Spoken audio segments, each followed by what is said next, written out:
трибунах аллеют знамена, облака в поднебесье плывут. На зеленом ковре стадиона разноцветные майки цветут. Hello and welcome back to the Russian Football News Podcast.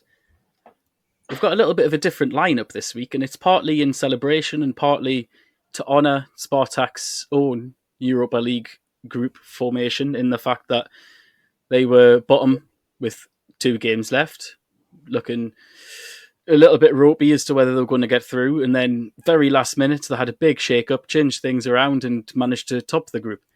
So in lieu of that, we've had a little bit of a very late shake-up here ourselves, and it's definitely a red and white takeover, as I'm now joined by Hanu Alexey.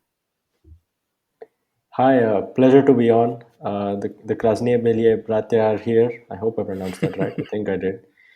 It's the Spartak takeover. Pleasure to be on, and you're looking forward to breaking the game down. I don't think you would need to worry too much about pronunciations with me on the pod with my notoriously horrendous pronunciation of anything Russian. But to hopefully remedy that, we have got RFN's Duke of Stattenberg, the stats prof himself, and also fellow Spartak fan, translator, historian, and statistician Alexey Zakharov. Hi. Well, that was quite an introduction. I think Andrew was it yourself or I can't remember now. I think it was Andrew who first said the Duke of Stattenberg or Count Statula. I think he said it was absolutely great. But for those who may not have heard Alexey's voice before, is his debut on the pod. Alexey's a long-term RFN writer. Used to also write for the old Spartak site, Pro Spartak, and some of our more historic and translated reads on the website are from Alexey himself. I think one of my favourites is your long read on Cherenkov, wasn't it, Alexey? Just after his death, I think it was Paramonov. Oh, Paramonov, yeah, sorry, yeah, Paramonov after Paramonov's death, and it was a really nice, touching tribute to the man's life. Not long after as well, and I think one of the biggest hits we've ever had as a series in general, and I recommend all the listeners to go out and find them, is the translation of Nikolai Staritsyn's biography, which is a really fascinating read, not just to find some historical perspective on football in the country, but also how forward-thinking he was and how much of the forethought he had in the game, because a lot of what he foresaw when he wrote that is actually taking place and has been taking place in the last 10 years. So I'll tweet them out for the listeners after the podcast for everyone to go, and I highly recommend just take some time aside because they're quite long. I think it's an 8-piece series, but I do highly recommend it. And obviously, because it is the red and white takeover, we're going to jump straight into the Spartak game from midweek. As everyone I think will know now, Spartak won 1-0 away in Warsaw against Legia. The game started off and pretty much went on for the majority, where a lot of Legia possession, a lot of Legia dominance of territory, but Spartak, again, very solid defensively all throughout the game and took their chance when it arrived. Zelimkan Bakayev, pressing high in his usual way that he always does, very, very effective from the front like that, pounced on a mistake and slotted it past Artur Boric with a really nice left-footed finish after 17 minutes. The game continued in a relatively similar trend. Legia with a lot of possession, again, like I said, but not really creating too much, in my opinion, until the latter stages. I think at one point they had more yellow cards than they did shots on target, which is pretty much indicative of how their first half went. And then I think the last 20 minutes, we could probably all attest to having individual palpitations and terrifying biting of nails for the entirety of the end of the game. The very end is when the controversy happened. There was a penalty awarded when Samajijo took down Viteshka in the box. It took about 400 years for the referee to decide whether or not it was a penalty. Eventually, that was awarded on VAR. Thomas Peckhardt stood up to take the penalty, and as we all know, Sasha Selikov saved it. He was mobbed at the end, highly regarded as the hero. And for me, it was quite funny that he did so, because I think for about 25 minutes before that, every single time Legia walked into Spartak's half, the English commentators were just saying, "Oh, Selikov hasn't made a clean sheet this year at all," or like Selikov hasn't done this year, which is, I thought, was a little bit disparaging, because he's been so good since his debut, apart from maybe that one mistake. But Hanu first, how was that last 20 minutes for you? Extremely nerve-wracking, especially with the burden of actually like having to take a lot of incoherent thoughts and make them into pieces of content. It was very stressful, but that sort of like symbolized our entire Europa League campaign ever since the second game. Both legs against Napoli were very stressful. Both games against Leicester were very stressful. But this one, towards the end, it seemed like we were sort of trundling along fine. After the first goal, it seemed like we would hang in there, because we were relying on Napoli to win as well to top the group. And I honestly did not expect us to top the group at any point in time. But especially when that late penalty was given, it was heartbreaking. But I just started praying, and thankfully for Selikov, who deserves all the love in the world, honestly, after the 2 years that he's had to come back like this, Yeah, to be definitely.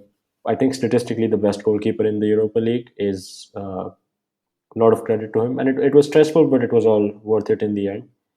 And yeah, it's a huge occasion for the club. Yeah, certainly. I think I was really surprised by you both saying before the pods and our little warm-up chat that Spartak have conceded the least goals in the group. I mean, partly I shouldn't be surprised by that, because I think Vitoria's defensive principles are one of the strongest parts of his management style. But that's taken into account the shipping 4 goals against Leicester as well.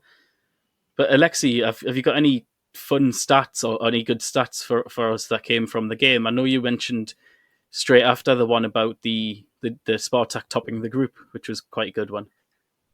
Yeah, Spartak has stopped a European group only the second time in the history. In the first one was quite well known in 1995, when they won all the games in the Champions League group, which also included Legia, by the way.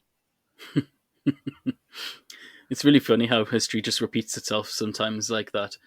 But yeah, it's and I'm running out of praise for the performances in the last couple of weeks, and we discussed beforehand of why I think there is a dichotomy that exists right now with Spartak, where you can't take their European form without unfortunately having to mention the league form, which has picked up a little bit recently. But I think part of that is Vitoria's defensive principles. I think the way that he's instilled them in Spartak. Don't get me wrong, Tedesco's football was very exciting to watch. I really like Tedesco, and I wish him the best at RB Leipzig as well. And you could see just how all the fan base and the players really, and the staff at the club sort of took to Tedesco, and I don't think anyone's ever really had a bad word to say about the man from a personal perspective. But it was at times a little bit of I think I mentioned on the pod last year when he was manager that it was a bit of a glass cannon. Very, very silky football, very aggressive, but defensively very frail. Vitoria's came in, instilled these defensive principles. One of the big things he's really done that's so effective for me is Spartak's midfield is far more disciplined than I've seen them in recent years. Litvinov, Umyarov, Zobnin, Hendricks, whoever's playing in that role, even if it is the more inexperienced pairing of Litvinov and Umyarov, they're just considerably more disciplined and provide a far more effective cover for the defenders, and that's really been shown as well in the transition to like the 5-2-2-1, 4-3-4-2-1, however you want to say it. They had some setbacks at first in that, but the tactical plan that he had for the Leicester game away, and then both Napoli games and the Legia one, of sitting in a low block, soaking up the pressure, minimising the space in the middle third of the pitch, allowing them a little bit of So kind of sacrificing a little bit of space in the channels, letting them control the wings to an extent, and then breaking as fast as they can to whatever, direct to Sobolev, or in this case, over the top to Bakayev or Promes, whoever. It's really getting the best out of a lot of different principles of the Spartak team, and really suits European football really well. And I don't think it quite suits the RPL as well, Alexei. I think it is fair to say that the performances in the Premier League has been a little bit disappointing of late. Oh yeah. Well, there have been some historical parallels with this season. In 1975, Spartak did do very well in the UEFA Cup. They knocked out Köln. They reached Milan, and they even defeated them in a return match. But in the league, they showed just dismal form and finished only 10th. Yeah. Wow. It's funny how some things that are just so very Spartak have kind of always been very Spartak all the way throughout history, even from the top to the bottom, where it's kind of like a little bit of a basket case at the top at times, kind of happened all the way back to 80, 90, 100 years ago, when you had the people who were in charge of the club in and out of the gulag in Staritsyn and his brothers. But Hanu, focusing back onto the match for a little bit, is there anyone who really impressed you? Obviously, Bakayev got his goal, but I thought he was really good in playing in what is an unfamiliar role as the most advanced player. Yeah, I think the obvious shout is Selikov, but after him, I think Bakayev was probably our second best player, because not only did he score the winning goal, I think he did a great job of progressing the ball and keeping it. The chances that came through him a fair few times, and yeah, he just did his job well. I think the midfield was pretty decent as well. Omiarov is a brilliant young player, and Litvinov, though he didn't play today, he's also been stellar throughout the campaign. So yeah, I really liked how Bakayev played, and it's reassuring that we have a fair few attacking midfielders that can all do their jobs differently. Ignatov can play pretty well, play at like a European level. Bakayev can do the same. Quincy, Promise, and Moses, obviously, two of our best players. So yeah, I think it was a good, resolute team performance, and I think Coffrier as well deserves a lot of credit, especially with unbeaten. He's unbeaten in the Europa League. Draw against Leicester and then 3 wins, and he was instrumental in all of them. Very reassuring defender, calm presence on the ball, fighting mentality. So I think he deserves a lot of credit as well. Yeah, certainly. I think that was the big weakness against Leicester was Patson Daka pretty much on his own, exploiting Raskasov's kind of naivety in positional awareness. Basically, Patson Daka didn't really do anything of note. He just used his raw pace and made the same run 4 times in behind Raskasov, and he let them make that run. It was that naivety, and Coffrier just made that back three look far more stable. And Moses definitely, Moses has been so good in this sort of like 6-game run. Like, not only is he using his elite level experience and age to really benefit from some of the younger players around him, like Litvinov and Ignatov, he's becoming a real leader in the squad. But just from a bare statistical point of view, obviously started all 6 games and has got 3 assists, got the goal, created more big chances than anybody else in the entire during the course of those 6 games as well, and has just been, for me, one of the standout players across the course of the 6, even the first 2 when obviously the results weren't going the way that we were hoping at the time. But just absolutely so impressed by him, and to be honest, a little bit surprised by the quality of the play, because if you look at the groups as a whole at the start of the competition, for me, the 2 standout teams in the entirety of the Europa League at that point, before obviously the Champions League teams dropped down, the 2 standout teams in terms of individual quality were probably Leicester and Napoli. The 2 sides that Spartak have in their group, they went to Leicester, got the draw with a brilliant defensive performance, and are the only team in the world to beat Napoli twice this season. Like, What is that? This doesn't happen to Spartak. This is why we're waxing so lyrical about them. But I'm running out of superlatives to use, to be quite frank. But Alexei, what do you think about the performance of the group stages as a whole, and maybe last night in general? I really like Mikhail Ignatov. I think he's showing some maturity really beyond his years. Yeah, he's finally coming into his own after all that happened in the intervening years. I read somewhere that he was an avid gamer, which sometimes interfered with his training. I think he was playing a lot of Dota at one point. He said that somewhere. That's cool. I am. Yeah. To be honest, I know that a lot of some players have actually mentioned that they're playing together on video games. Like I know this was actually not Spartak related, but it was a Sunderland player, young Dan Neal. He's only 19, so he's one of the new generation coming through at the club. And he actually said that he plays with two of his teammates who are also only 18 and 19 every single day. And it is really helping them build up a communication. Like, obviously, it's got nothing to do with football, but they kind of spend so long with each other in the daytime training, playing together at weekends, playing games together at nights, that they're really building up a good rapport. And yeah, maybe. Sorry. Maybe gaming sort of became a new social team action which sort of replaced drinking. Maybe. I read a similar. I read a similar thing in a wrestling book.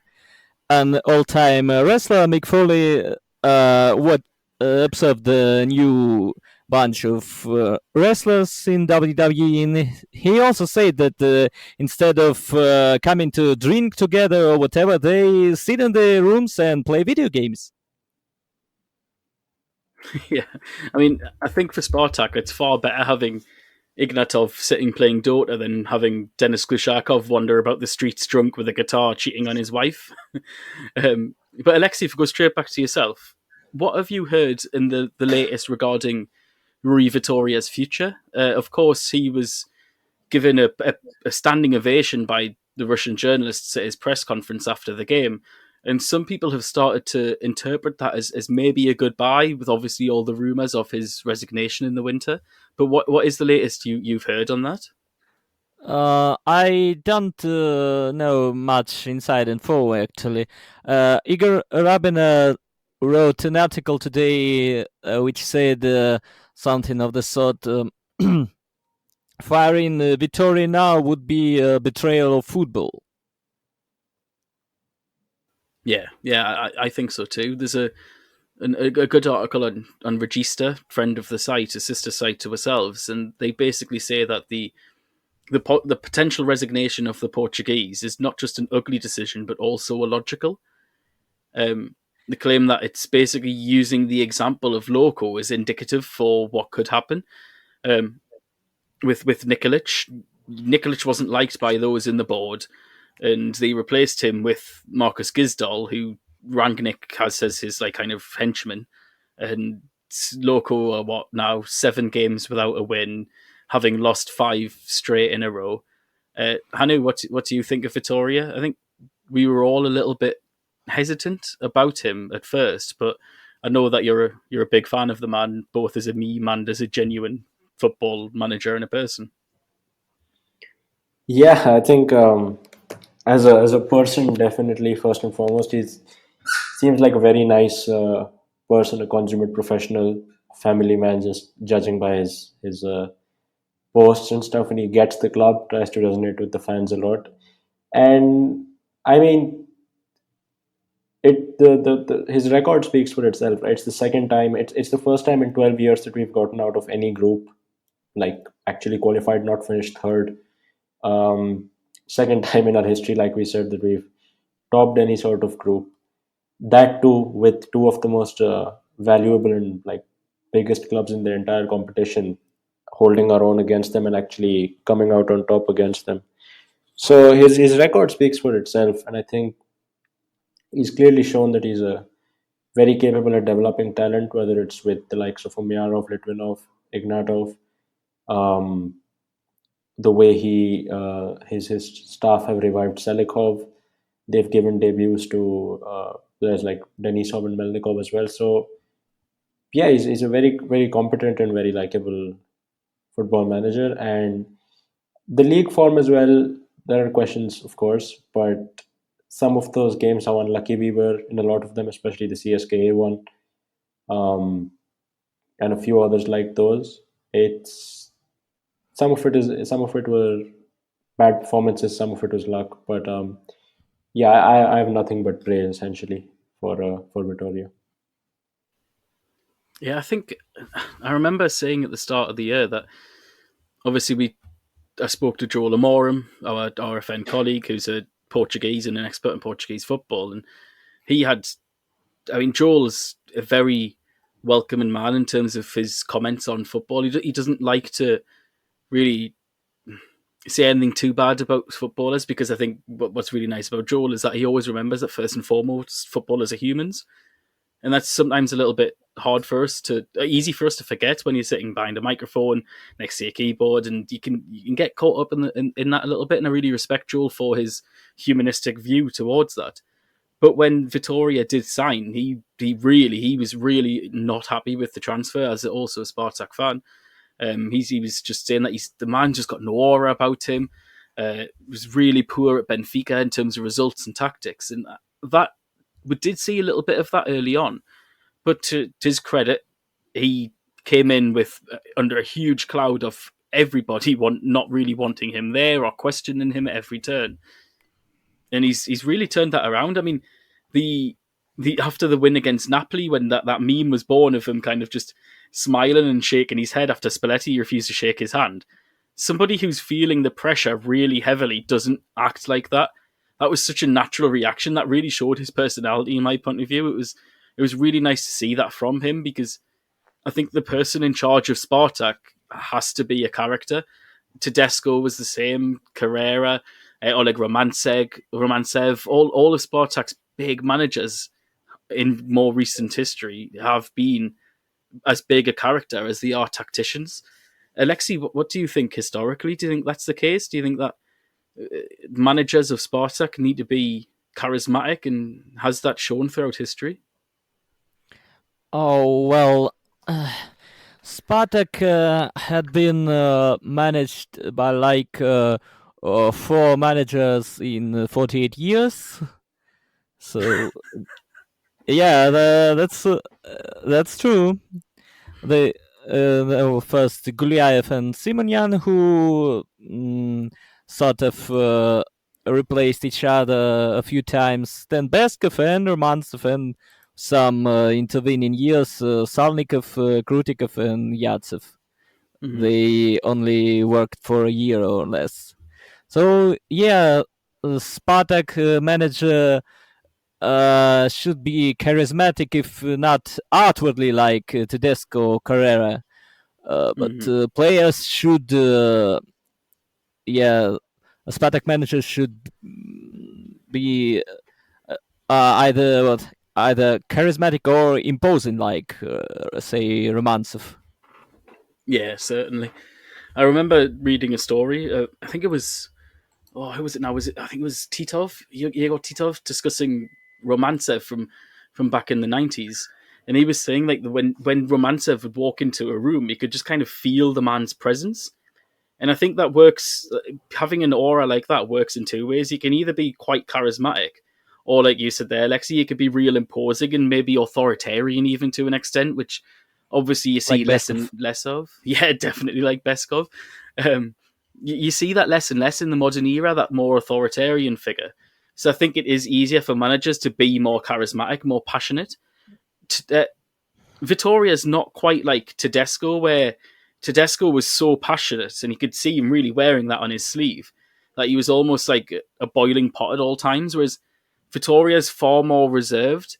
And early on, I think that shift from Tedesco to Vittoria, and him not being like that, maybe showed him as just being a quiet man, and and not really having an aura, when in actuality he does have one. You can see that of late. You can see the respect that the players have for him, and merely and just even see it in the way that they look at him when he's giving instructions. Sometimes players just don't keep the eye contact, whereas every time, it was when Alexander Lomovitzky came on and he was getting instruction from Vitoria before he actually came up to the touchline, and he was just hanging on his every word. And I think the reaction of the players is really the easiest indicator of getting a measure of the man.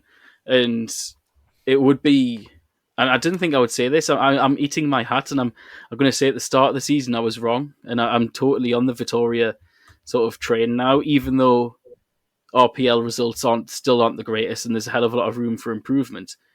I think what he's doing in the Europa League shows his tactical nous, and especially as a defensive manager. And if he can be allowed to work on that, and then, I mean, it's defensive football, but it's not negative football. And I think there's a massive difference between the two. And you can, and obviously you scale that to your opponent, you scale that to your competition. And hopefully the results domestically can come, because in terms of European, this has been some of the most enjoyment I've had as a Spartak fan. As a last on Vitoria, I'll just quickly quote a Championat article by Dmitry Zeman. Now, he was at the press conference in Warsaw and has actually wrote another article detailing in quite some depth some trouble before and after the game, which is a shame to see, and hopefully anyone involved in that are safe and well. But on Vitoria, he said that after his historic victory, he entered the press centre to applause the journalists. Not only did the Russians clap, but also a couple of Polish ones, who began to speak, but he made, as it seemed, several important references, hinting at an imminent separation. He separately thanked the people, those whose names he did not name, said that it was more pleasant to receive congratulations, those who wish the team well, and at the very end, without question, he spoke of words of gratitude to the fans. And it seems that the end of Rui and Spartak is getting closer. So this is obviously just this one man's opinion after what he had witnessed, but I think that could be quite telling that Vitoria was thanking the fans, thanking the journalists, thanking staff members in this press conference after this kind of what is the zenith of his tenure so far, really. Hanu, have you got any last words on the game in particular from last night? Because I think, to quickly end on the football, I just want to mention, and I think everyone will hear it at the start of the pod, but just how much of an absolute giant and gladiator Samuel Gijo is from a defensive perspective. Yeah, no, honestly, it was just an extremely memorable campaign, and I hope it continues. We're in the round of 16, so it's good for the coefficient, it's good for the club, it's good for everyone. I think there's a lot of evenly matched teams. Like, we've already played well against two of the best teams. There's no reason why we can't keep doing that. But yeah, honestly, super happy for the club, super happy for the fans, super happy for everybody, and it's something that I think everyone will remember for a long, long time. So you mentioned the round of 16 as well, just for everyone who may not be aware yet. I think everyone probably will be, but with the introduction of the Conference League this year, the format of the Europa League has changed slightly. Spartak now advanced directly to the round of 16, and the round of 32 technically no longer exists. It's still a round of football, but has been officially renamed as the knockout playoffs. So basically the teams who finished second in the group, the 8 teams, are joined by 8 teams who drop down from the Champions League, and they play each other. And the winners of that then go through to play in the round of 16. So Spartak don't have to play in that round now, which is why finishing top was so important on Thursday night at the time of recording. So if we do move on to the first European game that took place, and that was Zenit 3. Oops, Alexey. A last word about the Lega game. I saw a stat on Twitter that Beck had scored his last 11 penalties before being stopped by Selikov. Wow. Bloody hell. I mean, it wasn't the greatest of penalties, but I seen the commentator again was saying that, like, yes, absolutely true, wasn't the greatest of penalties, but I've personally, I don't know about anyone else, but I find it really annoying when the goalkeeper, like, you just that was his initial reaction, was like, oh, the penalty's at an easy height. Like, it doesn't matter if the penalty's at an easy height or not. For me, the onus should always be put on the goalkeeper for making the save. Yeah, they did the same thing about Jamie Vardy, and that wasn't a great penalty, let's be honest. But like, I think our goalkeeper coach also put out a tweet saying that it's not luck, it's hard work, and he posted two of the screenshots of both of those saves, which clearly means that there was some emphasis placed on saving penalties and having a look at who might take them, which I mean paid off. Yeah, I remember, who was it? Not that long ago, I remember watching a knockout cup game, and it went to penalties, and was it Kepa Arrizabalaga or was it Willy Caballero when he came on for Chelsea in that game and had that whole meltdown? It might have Yeah, been him, but I yeah, think he yeah. had like a note of like players who would take it and what side they usually go to. So like if you had, I don't know,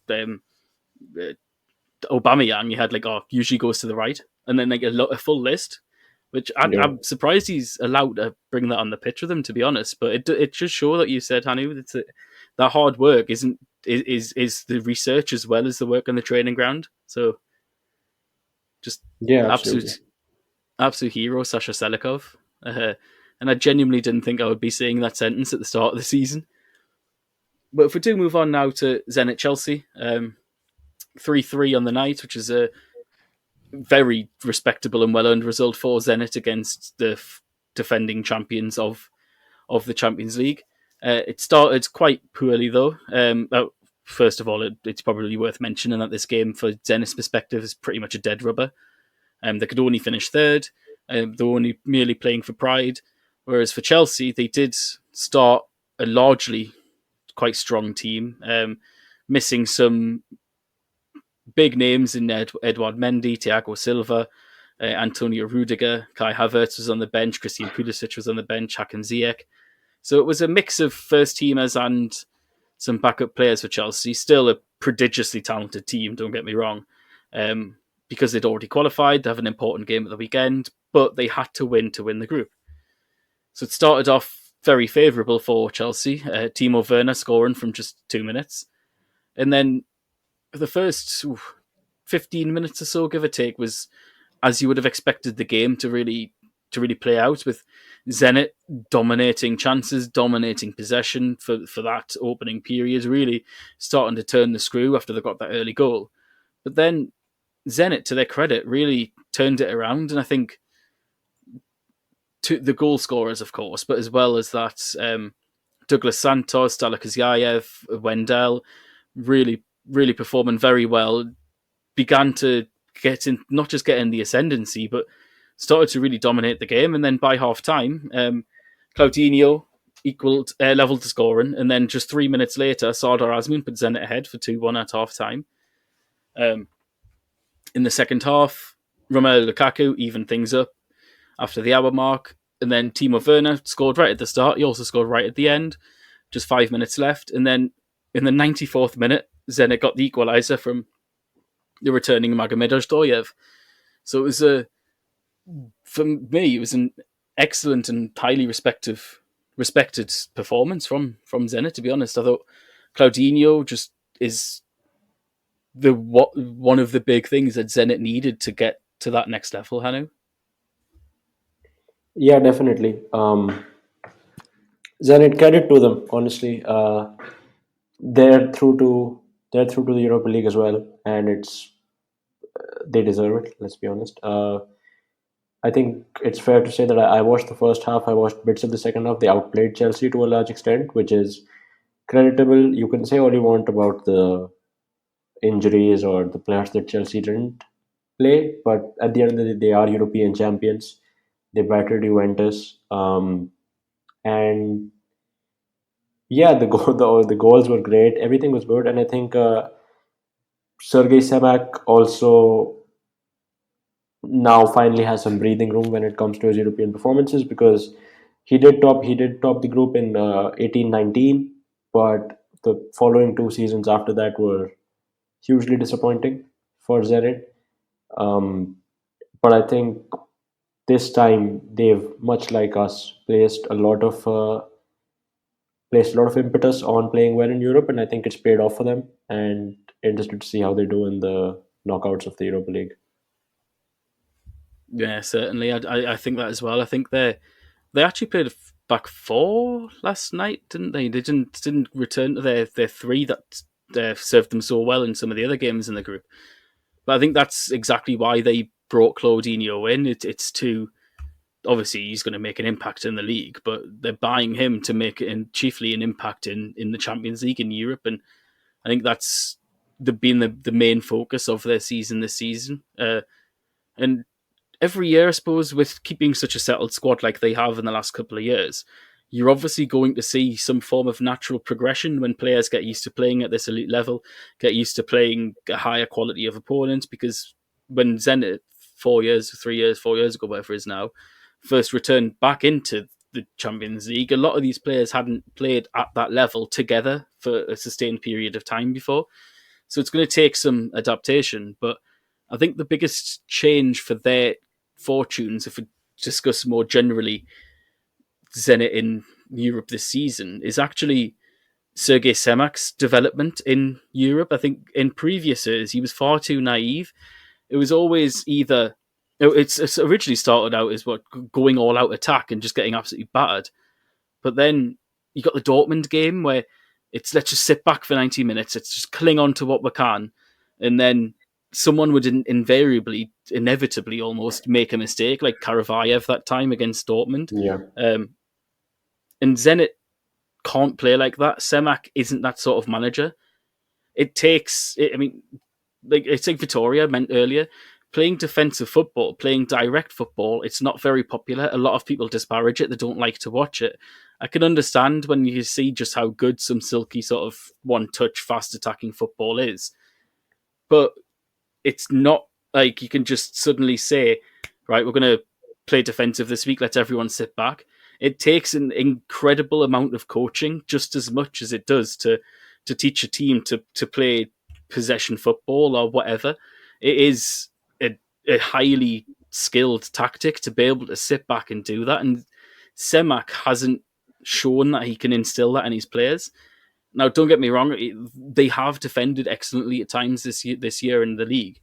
But I've just seen all around just a more mature and less naive performance from the Zenit players.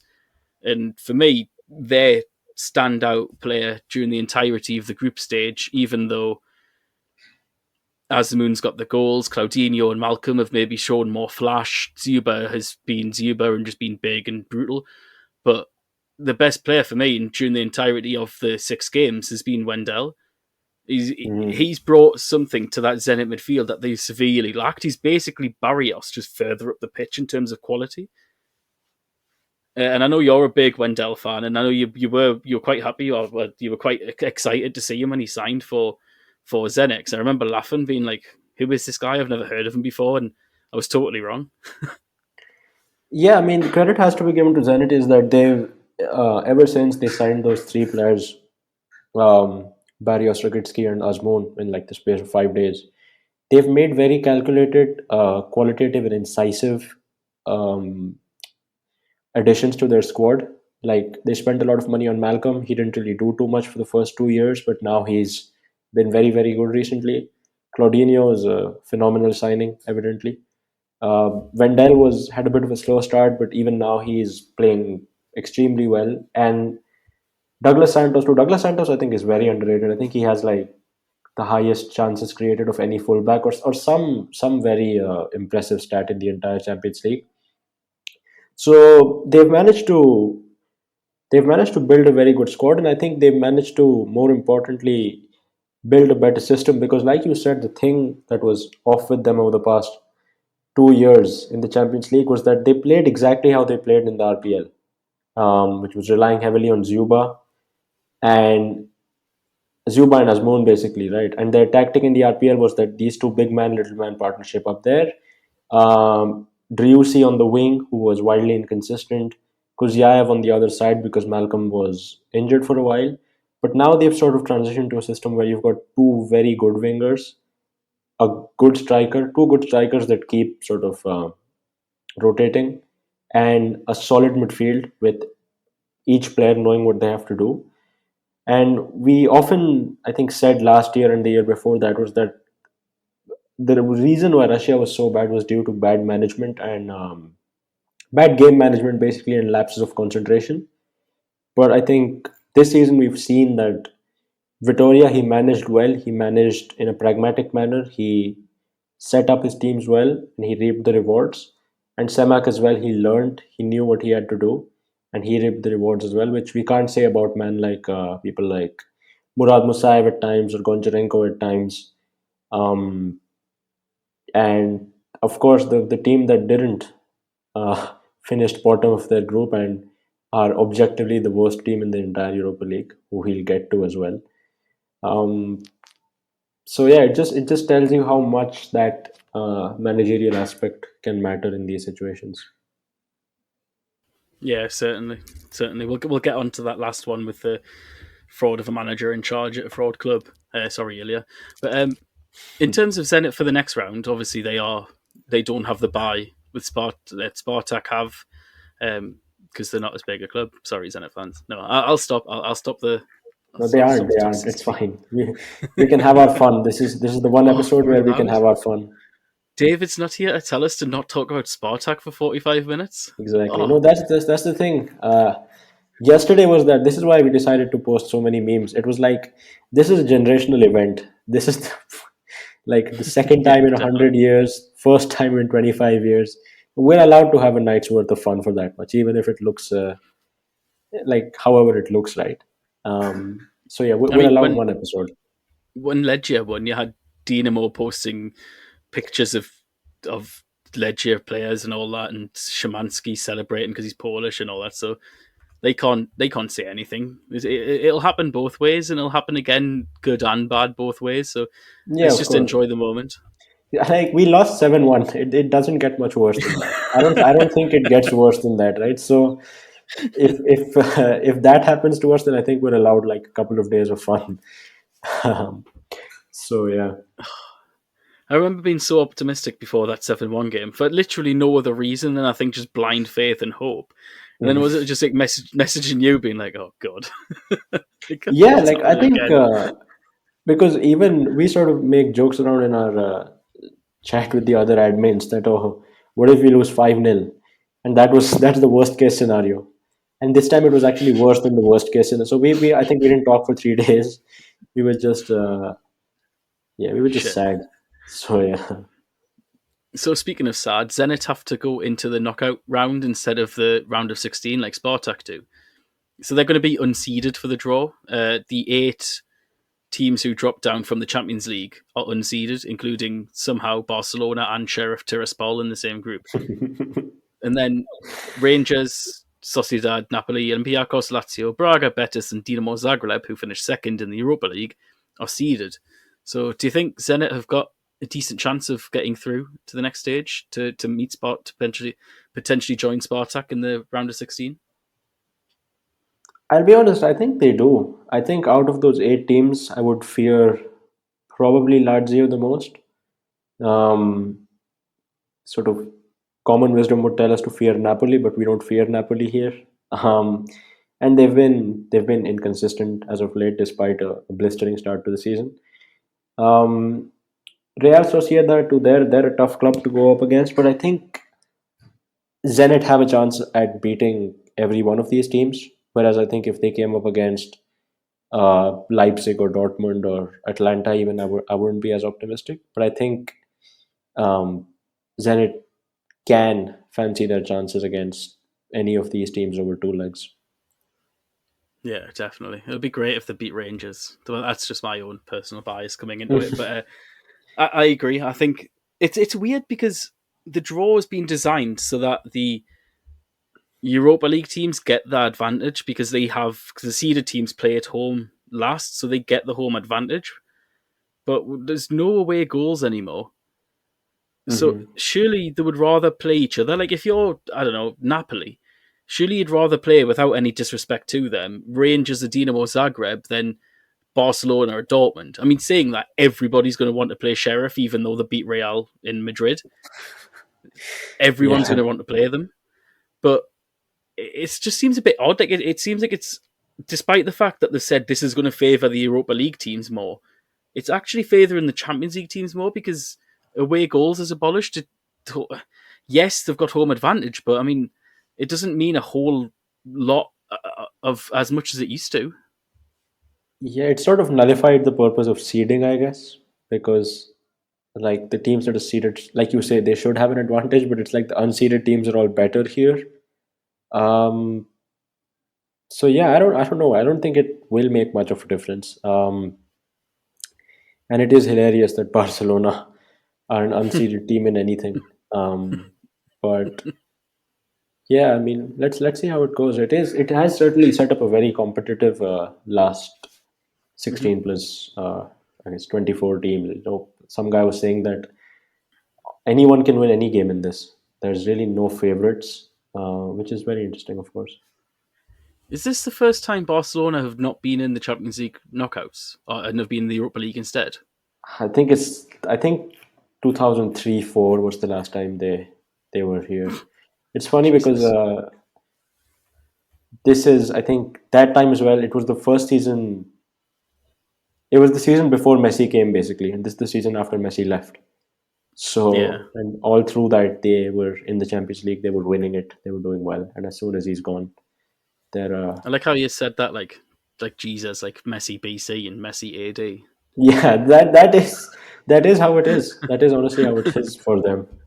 Um, But I think, I mean, it's going to make the Europa League more interesting. I mean, the Europa League's already a better competition than the Champions League this year. It's already more interesting. It's already more yeah, competitive, and the Conference Leagues actually only increased the competitivity of the Europa League because the kind of Zalgiris's and Flora Talons and Limerick and some of the no name place like I don't know like Glentorans of the world are in the yeah, Conference League now. They're not in the Europa League anymore. So every single game in the Europa League is genuinely pretty close. Like you've got your Leicester, Napoli, who should have been better, should have probably finished top two in the group. But because it's so competitive, they didn't. Legia were top of their group after 2 games. Spartak went on to win it after being bottom after 4. Could have yeah. finished. They were literally one kick away from finishing third or first in the 97th minute of the match. It's far better than the Champions League in terms of entertainment, and I think the Conference League is partly added to that. Yeah, for sure. And it's added. It's given a place for the clubs in the Conference League to actually have a chance of doing something. Because typically, what happens is Mhm. in the Europa League, you have four teams, two of them batter the other two teams, and it becomes very boring straight away. But this time, I think there's been a lot of competition. Like this time, I think two teams had 9 points and finished third in the Europa League, which on any other occasion never happens, right?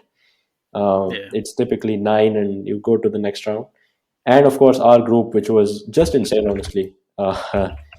It was, I think, Sparta could have finished first, second, third, or fourth, depending on those two results. So yeah, I mean, it's great entertainment for the fans, for everyone. Honestly, it's super fun. yeah. The only time I can remember that happening late was 2018 when I was just googling it there. If anyone wondered why my keyboard was dying, it was at Siska when they beat Real 3-0 and still like didn't qualify from the group. Yeah, They had like they what 10 beat us home and points? away. No, no, I think they had seven. I Oh, it think, was 7. Ah, it's not as good as I yeah, thought. yeah. But the thing was, they finished seventh and they finished fourth. You don't typically finish fourth Mm. on 7 points. You usually get third. But I think that was again that goes back to the managerial point, right? Goncharenko, he bottled against Victoria Plitzen, however you say it. Um, and if he had just held Don't on there, know. maybe they would have, finished third or whatever. Yeah, definitely. I By the way, for anyone wondering, we're not just kind of like ignoring Alexei. Uh, Yeah, he had to he had to leave for the second half of the pod because he's preparing for a gig tomorrow in Moscow. He's also a lead singer of a band as well as like 4,000 other jobs. So he's not just kind of like not sitting anything. So don't worry. He has had to leave the pod early, unfortunately. But we'll finish off last with the team who deserve to be last because they finished last, and that's Lokomotiv. They lost again 1-0 to Olympique Marseille. The first half, nothing happened until Arkadiusz Milik scored a header, assist from Cengiz Unde. It's maybe a bit harsh to put a little bit of a blame on Kudiakov because, I mean, Milik was totally unmarked, but he's also got the run across the goalkeeper in his own 6-yard box and knocked it in from a header. It was poor from Kudiakov, but because he's only 17, I'm not even going to bother lambasting him for it. Like, he's at an age where he's going to He make is a mistakes. He's a literal child, so you can't be too harsh. Yeah. And then, I mean, plus that sort of physical battle is understandably where he's gonna suffer the most. The bigger problem though was the other side of the pitch where all 10 outfield players were pretty shocking. I mean, Loco didn't have a single shot on target during the entirety of the game. They barely had any of the ball, barely had any attacking intent, and that wasn't just by choice. It was also by inability. Even when Marseille went down to 10 men, when Roniger got sent off, or Rongier got sent off, there was just absolutely nothing. It was just so passive. It's literally Marcus Gisdol over the last 7 games without a win, 2-15 now. There's just nothing about them anymore after looking so good under Nikolic. You've got, I mean, for anyone who may have missed it, Jokin did an article for goal.com in England where he basically called Rangnick the biggest fraud in Russian football right now, and he's absolutely right. He's went in there, destroyed the squad, stuck some bloke in who doesn't have a clue where he is, never mind what he's doing on a day-to-day basis, and the players are just looking rudderless. These are largely a lot of the same players who performed so well under Nikolic. Like, yes, he's tore up the team and made it younger and introduced some new, fresh faces in. Some signings have been good. I think Jedvai's been decent in the league. Pablo's been probably one of the better players this season. But that forward partnership of Smolov and Kamano just tore the league apart.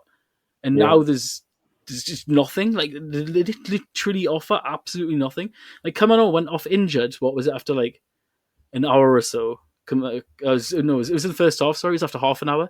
Kamano went off injured for Rybczynski, and you literally might as well have not even realised that substitution had taken place because neither of them were in the game at all for the entirety of the opening half. I'm gonna have to stop. Yeah, I mean, honestly, it's like it's so bad.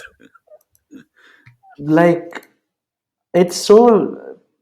Lokomotiv, I think, had the worst possession stats in the entire competition, the worst XG differential in the entire competition, and this is the same team that won 12 in a row earlier this year with Nikolic. This is the same team that drew home and away against Atletico Madrid with a worse squad. This is the same team that revived players like Fedor Smolov, who is invisible now again. And we can talk about the microscopics, we can talk about individual games and so on. But like, there needs to be an actual federal government investigation into Ralph Rangnick, because I don't think what he has taken public money. Okay, he has taken money that could have been invested into trains and railway infrastructure, and he took a functioning. I think what I did last week in the other podcast was I compared Ralph Rangnick to colonialism, and I think it's a good comparison, right? Because this foreigner comes in, okay, he acts like first of all, he looks down upon everyone. Okay, he tells everyone, you don't know how things are done, I'm going to make you good. Comes in with this sort of cultural bias, says that I'm going to make you serious, I'm going to change things, I'm going to change the way things are done around here. But all he does is he bankrupts you, takes away your people, completely messes up your entire dynamic, whether that's the club or the country, and then just dips, and there's no repercussion. That's what happened to India, right? And it's the same thing this man has done to Lokomotiv, and he's gotten away with it. If it wasn't Ralph Rangnick, I think this man would unanimously be the worst sporting director in Russian football history, easily, because it's honestly hard to do worse than what he did. And where do you even begin fixing it? Do you sack Gisdol already? But then if you sack Gisdol, what about the 75 other people that he brought along with him? What do you do to them? And then the people have just replaced him with is literally Zorn, who was already in there doing nothing after doing nothing at Spartak, and then Kornetka, who is just like Ragnik without the name. You've got the same person, but you haven't got the bit that was good previously. You've just got his mate. What's he doing? I mean, I don't like everyone who's travelled Moscow or anywhere in Russia will know. Like whenever you get on an RGD train, you'll see like before you walk in, it's like 4,000 signs of like 99.7% of RGD trains are on time today, Yeah. and then it's like or have been on time this year. I seen a tweet where literally since Ragnick's came in, RGD's effectiveness has went down. So not only is he at fault for the Yeah, entirety of colonialism, exactly. he's also at fault for the lack of punctuality of nationalised trains. Yeah, No, yeah, it it's beggars yeah, belief how bad he's done, considering the name that he is. Like even just his reputation alone from what he's done elsewhere, both as a director and as a manager, and what he can do. And when he came in, we were like, why is he doing that? Like, well, that's a weird thing to do to sell that player and replace him with who the fuck's this guy? But I think everyone gave him a bit of time because he has that name. It's the opposite of Vittoria. Literally, Vittoria's doing shit, and everyone's like, what's he doing? Why is he doing that? Because he came in such a bad reputation. Ragnick is one of the biggest names in football. He's at Man United, for Christ's sake, for absolutely no reason other than he the is. fact he's called Ralph Ragnick.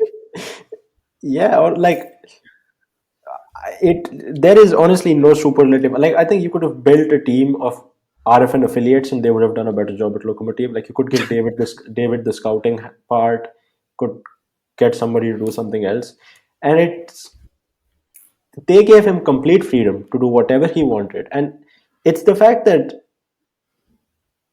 he just left. He didn't see his plan out. He just left is, I think, the worst part of it all. Like he didn't have I've the yeah, man. It's just I feel bad for Lokomotiv, honestly. I do as well. Like I've genuinely never seen anyone fall upward so well as Ralph Ragnick just had. He's literally went to a club that was successful, stable financially, successful in Europe to an extent. I mean, just got beat off Bayern Munich after a very gutsy performance. Like you said, draws against Atleti, brilliant in the league, really upwardly mobile with an exciting manager playing a different style. Like they were one of the most upwardly mobile clubs even after Moranchuk left. Nikolic's job to replace Moranchuk was so good, and he's left it Yeah, like a honestly, yeah. steaming pile of shit. Like there's no other word to say like what it is. I didn't mean to use the word steaming as a pun because trains, but they're just it's horrific. Like honestly, you would an RFN affiliates would do better. Like some of the guys I know who listen to our pod week in week out would have done better. Like imagine how good that press box would be if Ilya was in charge of Exactly. hospitality. Yeah, honestly, yeah. I mean, like I was a Nikolic fan from the moment he came in. Nobody gave him a chance, but I was like, you know what, let's give this. And that was actually mostly due to my sheer hate for Yuri Semin. That anyone against him, I was just willing to give a chance. But he turned out to be a proper man. He made Rifat Zamaletdinov into arguably the best player in the league. Zamaletdinov was irrelevant before Nikolic came, right? And like we throw the word crisis a lot in Russian football, right? But I think this is an actual crisis where you've got a dysfunctional squad, a no name of a manager. The players are publicly speaking out against how bad, against how bad the training methods are and everything. You're broke now. Um, you've got lots of players on just newly signed contracts that can't go anywhere. And you don't even know where to start fixing it, honestly. Which is honestly just like it's depressing. And in any other league, like Rangnick could not have, I don't know, done this to Brighton and gotten away with it like this, or done this to Mm-hmm. some club in Spain, Italy, France, wherever, right? Um, but yeah, I mean, it's sad. It's sad. It really is. And then not only has he done all this, but fell upwardly mobile into the biggest, probably one of the most highly paid jobs in the entirety of the world, and just went to all of his mates, just like, "Go on, lads, you all take over now. It's your turn." I mean, I'm Yeah, literally looking through like because RGD is a open joint stock company. Their like interim financial positions must be publicly released because they're nationalized. Now, if you look at if you go down to go from 30th of December 2020 to the 30th of June 2021, their liabilities went down from 5.27 million to 5.69 million. Those liabilities only went down because the biggest liability has just left the club. He's an absolute fraud. I feel so sorry for the Loco fans. It's like, I'll finish it there because we can't talk about Loco anymore without just being irate about how shit it is. And I don't blame the fans for not going anymore. You see in the game at the weekend, there was nobody there because they're either just totally sick or infuriated by what's going on. And to move on from that, there was an unfortunate incident that took place again in France involving Lokomotiv fans. And that was some overexertion of police powers against Russians in France. A whole document has been drawn up in a letter stating that Lokomotiv fans from 8 a.m. on December the 9th to 4 a.m. on December the 10th were prohibited from using public transport, prohibited from parking in districts in Marseille, and prohibited from visiting the velodrome. This was released when these local fans were already in Marseille. What do you want them to do? Just like disappear? Like it's ridiculous. Their reasons are the European Championships in 2016, obviously the serious violations of public order. Another reason was that Marseille fans often demonstrate their aggressiveness, and Russia's in the red zone due to coronavirus restrictions. Now, I understand what happened in 2016 was shameful, from the French police, from the organisers, from the ultras in Russia, and the drunken English idiots. I understand that because Russia are in the red zone. Absolutely, yes, I can see why they need some form of restriction to protect populace and protect people, save lives, and so on.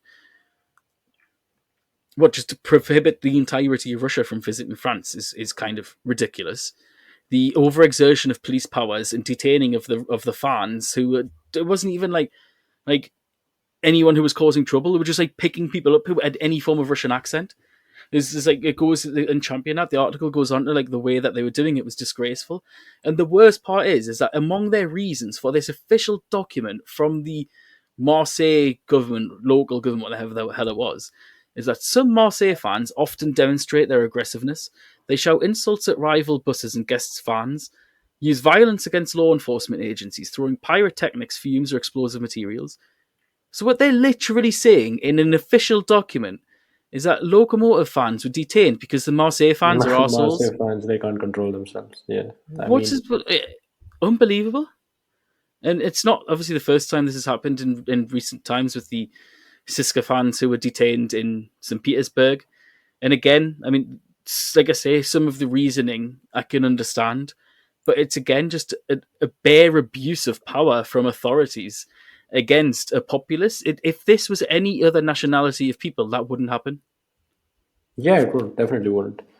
And good, like you mentioned, the CSKA game as well. That was pretty messed up. What was going on there for no real reason? Because of the pyrotechnic show, I believe they put like 500 fans in a paddy wagon for hours without food, air, water, whatever, and it became a huge scandal, rightfully so. All the different clubs and their fan groups came out in support of CSKA fans, and then the typical response was that, oh, we can't really do an inquiry because CCTV cameras were hacked, because of course they were.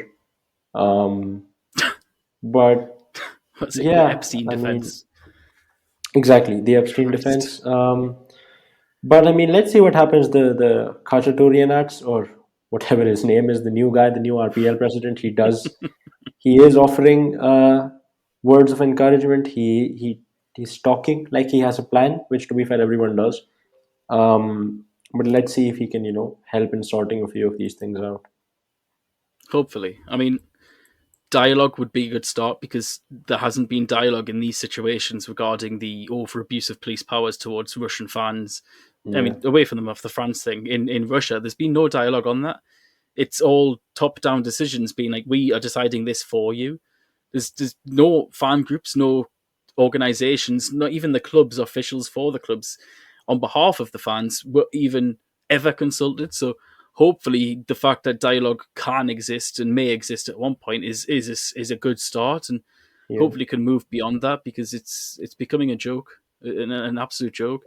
It's worth noting that back on the France thing, this championat article by Polina Kumova was published today. It's 1 a.m. UTC, so basically overnight, give or take, when she wrote it.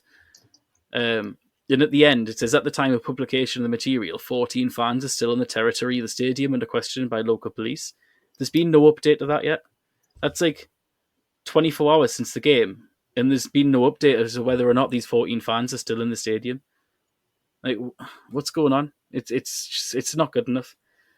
But we will finish now. The end of the pod. We went on for long. It's been a little bit of a longer one because, like we both said earlier, I wanted to just enjoy the moment with Sasha Selikov and Spartak doing a one and making some history. Obviously, it's only the second time in 100 years that they have topped a European group. So that sounds good. That just sounds good to say.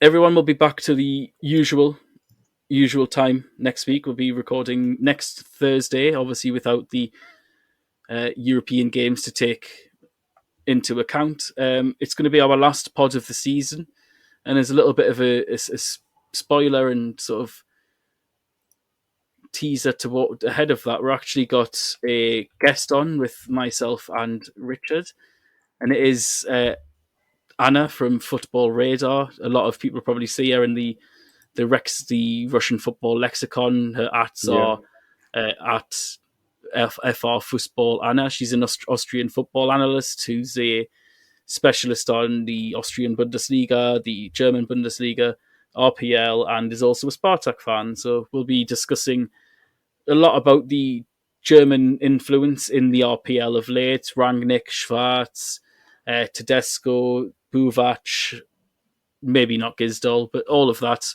We'll probably get some on Gisdol, but maybe not his influence, but rather how poor he is. So this has been the Russian Football News Podcast.